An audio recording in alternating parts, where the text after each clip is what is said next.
মন্ত্রী এমপিরা যদি জনগণের খাদেম হইতো কত না ভালো হইতো।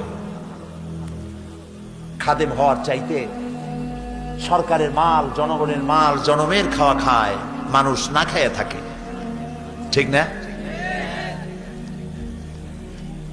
মোগল সম্রাটদের শেষ আমলে রঙ্গিলা শাহ ছিল একজন বাদশাহ।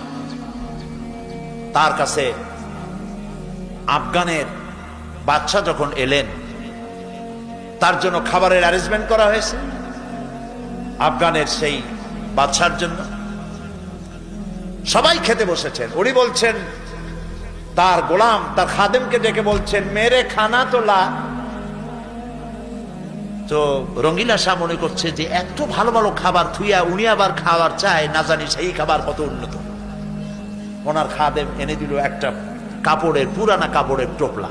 সেই টোপলার মধ্যে থেকে আফগানের বাদশাহ কাপড়ের টোপলা থেকে বের করলেন শুকনা পুরানা রুটি আর জাইতুনের তেল। জাইতুনের তেল দিয়ে, জাইতুনের আচার দিয়ে শুকনা রুটি চিবোচ্ছিলেন। আর ওরা তখন পোলাও, কোরমা, বিরিয়ানি, জর্দা খাচ্ছে, জম্মের খাওয়া।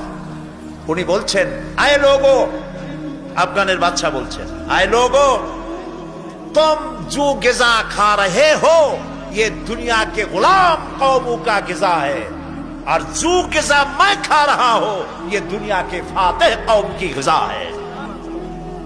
হে উপস্থিত লোকেরা, রাজন্যবর্গের লোকেরা, যে খানা তোমরা খাচ্ছ এটা হলো পৃথিবীর গোলামদের খাদ্য, এটা মুসলমানদের খাদ্য নয়। আর আমি যে খানা খাচ্ছি এই খানা হচ্ছে পৃথিবীর বিজয়ী জাতির খানা। আমার ওমর রাদিয়াল্লাহু তাআলা আনহু এক টুকরা খেজুর খেয়ে রোম, শাম, পারস্য বিজয় করে গোটা পৃথিবীকে পায়ের তলে এনেছিলেন, অর্ধেকটা পৃথিবী। মুসলমানের আজ নিজেদের